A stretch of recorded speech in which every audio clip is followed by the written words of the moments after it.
लोक तोपर्यंत तुमच्याकडे दुर्लक्ष करतील जोपर्यंत तुम्ही त्यांच्या एका सर्टन लेवल पेक्षा वरती जात नाही. परंतु ज्यावेळेस तुम्ही त्या सर्टन लेवल पेक्षा वरती जाल त्यावेळेस तेच लोक तुमचा आदर्श लोकांपुढे ठेवतील. असं काहीतरी जीवनामध्ये करून दाखवा, असं काहीतरी जीवनामध्ये करून दाखवा. रामकृष्ण हरी मौली. मी ज्योतिष आचार्य वेदांत कुलकर्णी आपले आपले युट्यूब चॅनल स्वामी ज्योतिष ऑफिशियल मध्ये आपले सहर्ष स्वागत करता. मित्रांनो, आजचा जो काही कार्यक्रम आहे हा कार्यक्रम धनुरास सॅजिटेरियस साइन करता अत्यंत महत्वाचा असा कार्यक्रम आहे. या कार्यक्रमाच्या दरम्यान आपण मे 2026 चं जे काही मासिक राशीफल आहे ते आपल्या धनुराशी करता कशा स्वरूपाचं असणार आहे, कोणत्या ग्रहांचं परिवर्तन ट्रान्झिट या महिन्याच्या दरम्यान होत आहे, त्याच पद्धतीत ते परिवर्तन झाल्यानंतर आपल्याला हा महिना जो काय आहे तो कशा स्वरूपाचा जाणार आहे हे सर्व काही आपण या व्हिडिओच्या दरम्यान जाणून घेण्याचा प्रयत्न करणार आहोत. असो तर सर्वप्रथम आपण बघूया आपल्या ग्रहांचं ट्रान्झिट कसं आहे. फर्स्ट हाऊस आपली राशी धनुराशी. धनुराशीचे जे काही स्वामी आहेत ते गुरु हे आपल्या 7th हाऊस मध्ये ट्रान्झिट करत आहेत. आपल्या तृतीय स्थानामध्ये राहू, शनी चतुर्थ, मंगळ चतुर्थ स्थानात, सूर्य पंचम स्थानात, तर बुध देखील पंचम स्थानात, शुक्र जे काय आहे ते आपल्या षष्टम स्थानामध्ये 6व्या स्थानात, तर त्या ठिकाणी केतू जे काय आहेत ते आपल्या 9th हाऊस मध्ये भाग्यस्थानामध्ये विराजमान आहेत. हे झालं ग्रहांचं ट्रान्झिट. मित्रांनो, जर आपल्याला जन्मकुंडलीवरती विश्लेषण करायचं असेल तर नंबर हा चॅनलच्या डिस्क्रिप्शन मध्ये तसेच या व्हिडिओच्या डिस्क्रिप्शन मध्ये देण्यात येत आहे, तिथे तुम्ही संपर्क करू शकता. असो तर आता सर्वप्रथम आपण जे काय आहे ते हेल्थ वाईज हा महिना जो काय आहे तो आपल्याला कशा स्वरूपाचा असणार आहे ते सर्वप्रथम जाणून घेऊया.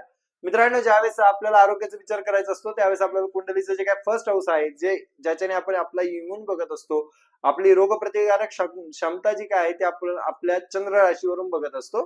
आणि आपली जी काही चंद्र रास आहे धनुरास, आणि धनुराशीचे जे काही स्वामी आहेत गुरु ते आपल्या 9th हाऊस 7th हाऊस मध्ये विराजमान आहेत, सप्तम स्थानामध्ये विराजमान आहेत. आता सप्तम स्थानामध्ये असलेले हे जे काही देवगुरु बृहस्पती आहेत यांची जी काही पूर्ण दृष्टी आहे ती आपल्या प्रथम स्थानावरती स्वतःच्या राशीवरती आहे. त्याच पद्धतीने बघितलं असता बाकीच्या ग्रहांचं ट्रान्झिट शनी मंगळ हे आपल्या चतुर्थ स्थानामध्ये, आपल्याला माहिती आहे आपल्याला ढैया चालू आहे शनीची ढैया. त्याच पद्धतीमध्ये सूर्य बुध हे आपल्या पंचम स्थानामध्ये आहे.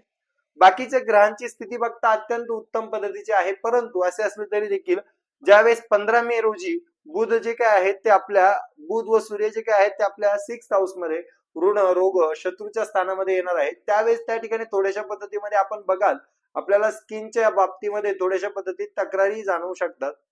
कारण त्या ठिकाणी बुध जे काय आहे ते स्किन इन्फेक्शन दर्शवतात 6व्या स्थानामध्ये गेल्यानंतर. सूर्य मात्र 6व्या स्थानामध्ये गेल्यानंतर हा आपल्याला उत्तम पद्धतीचं यश संपादन करून देत असतो, जसं की शत्रू अंता योग पण तयार करतो आणि उत्तम पद्धतीचा असतो 6व्या स्थानामध्ये. फक्त आपल्याला प्रॉब्लेम काय आहे दिसतोय त्या ठिकाणी, एक तर आपल्याला शनीची ध्येया चालू आहे, त्याच पद्धतीने बुध जो काय आहे तो 6th हाऊस मध्ये आहे, त्यामुळे थोड्याशा पद्धतीमध्ये तिथे मात्र आपल्याला त्रास संभवतो. बाकी ओव्हरऑल कुंडलीचं अनालिसिस करता, चलित कुंडलीचं अनालिसिस करता अत्यंत उत्तम पद्धतीचं आहे. परंतु असे असले तरी देखील जर आपल्या जन्मकुंडलीमध्ये म्हणतोय हे आहे आपलं चालू ट्रान्झिट, आपल्या जन्मकुंडलीमध्ये जर शनी जो काय आहे तो नीच राशीचा शत्रू राशीचा असेल तर मात्र थोड्याशा पद्धतीमध्ये आपल्याला पायांच्या रिलेटेड टाचांच्या रिलेटेड त्रास हा संभवतो. ठीक आहे, कारण जे काय आहे शनीचा 10th एस्पेक्ट जो काय आहे तो आपल्या फर्स्ट हाऊस वरती आहे, त्या कारणास्तव थोड्याशा पद्धतीत जर शनीची ढैया चालू आहे आपल्याला व आपल्या जन्मकुंडलीमध्ये जर शनीचं स्थान जे काय आहे ते शत्रू राशीमध्ये किंवा नीच राशीमध्ये असेल तर तो त्रास आपल्याला संभवतो. बाकी ओव्हरऑल बघता अत्यंत उत्तम पद्धतीचं चलित आहे आता सध्या. असो आपण बघूया आता पुढे स्टडी. मित्रांनो, ज्यावेळेस आपल्याला स्टडीचा विचार करायचा असतो त्यावेळेस आपल्याला कुंडलीचं जे काही पंचम स्थान आहे त्या पंचम स्थानाचा अभ्यास करावा लागतो. आता पंचमेश मंगळ, 1 नंबरची राशी म्हणजे मंगळ, मेष राशीचे स्वामी मंगळ जे काय आहे ते आपल्या 4th हाऊस मध्ये स्वतःपासून 12व्या स्थानामध्ये आहे. थोडासा मूडी स्वभाव असू शकतो, केला अभ्यास तर खूप काही, अदरवाईज काहीच नाही, अशा पद्धतीचा 11 तारखेपर्यंतचा जो काही कालावधी आहे तो असणार आहे. परंतु 11 तारखेनंतर जे काय आहे 11 मे नंतर मंगळ हे आपल्या प्रथम स्थानामध्ये येणार आहे. आणि प्रथम स्थानामध्ये आलेले हे जे काही मंगळ आहे ते अत्यंत अति अति अति सर्वश्रेष्ठ आपल्याला त्या ठिकाणी फलित हे देणार आहे. का म्हणतोय मी असं, कारण त्या ठिकाणी स्वतःच्या राशीमध्ये ट्रान्झिट करणार आहे ते. ठीक आहे, त्या कारणास्तव अभ्यास, ज्यांना एखादा सरकारी नोकरीचा फॉर्म वगैरे भरायचा असेल त्यांच्याकरिता अत्यंत उत्तम आहे. का म्हणतोय मी असं, कारण त्या ठिकाणी बुधादित्य राजयोग व प्लस मंगळ राजा व सेनापती, सूर्य हा राजा आणि सेनापती म्हणजे मंगळ, हे दोन्हींचा कनेक्शन जे काय आहे ते आपल्या फर्स्ट फर्स्ट राशीमध्ये पंचम स्थानामध्ये होत आहे. त्या कारणास्तव आपल्याला जर एखादा गव्हर्नमेंट रिलेटेड पेपर असतील तर ते अत्यंत उत्तम पद्धतीचं 15 तारखेपर्यंत जाण्याचे योग आहेत. आपल्याला त्यामध्ये यश संपादन सुद्धा होईल. असो, पुढे बघूया आपण लव्ह रिलेशनशिप. आता पंचम स्थान जे काय आहे तेच आपलं लव्ह रिलेशनशिपचं स्थान आहे. आत्ताच सांगितल्या पद्धतीने 11 मे रोजी जे काही मंगळ आहेत ते आपल्या पंचम स्थानामध्ये स्वतःच्या राशीमध्ये ट्रान्झिट करत आहे. ते आपल्याला अतिउत्तम पद्धतीचे मध्ये फल देणार आहे. का म्हणतोय मी असं? कारण जे काही आपल्या राशीचे लॉर्ड आहेत, आपल्या राशीचे जे काही स्वामी आहेत गुरु, हे आपल्या सप्तम स्थानामध्ये स्थित आहे. आणि सप्तम स्थानामध्ये स्थित असून देखील त्यांची जी काही 11वी दृष्टी आहे त्यांच्यापासून 11व्या स्थानामध्ये, सध्या मंगळ जे काय आहे ते 10व्या स्थानामध्ये त्यांच्यापासून, व त्या ठिकाणी 11 मे नंतर ते 11व्या स्थानामध्ये जाणार आहेत आपल्या स्वतःच्या राशीच्या स्वामीपासून.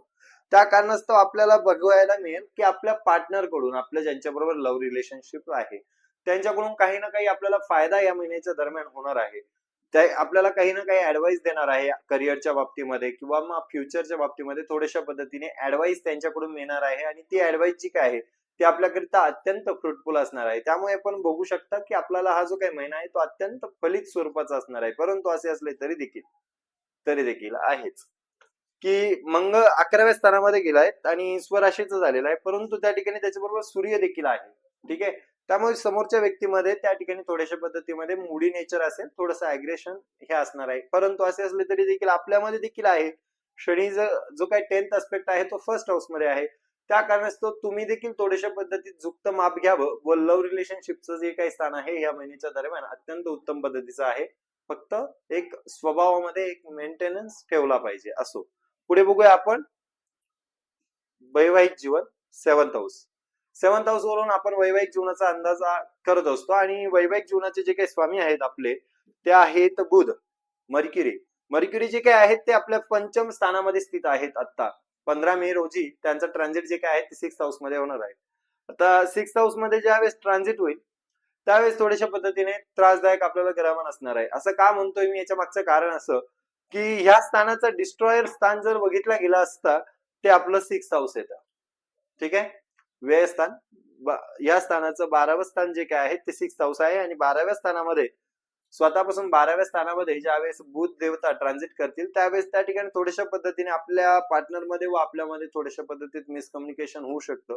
ठीक आहे, कारण आपल्याला स्वतःला ध्येय देखील चालू आहे. जर मात्र आपल्या जन्मकुंडलीमध्ये शनीचं स्थान जर खराब असेल, ठीक आहे, खराब किंवा मग शनीची दृष्टी जर सप्तम स्थानावरती येत असेल आपल्या जन्मकुंडलीमध्ये, तर मात्र आपल्याला थोड्याशा पद्धतीमध्ये वैवाहिक जीवनामध्ये त्रास हा बघायला मिळू शकतो.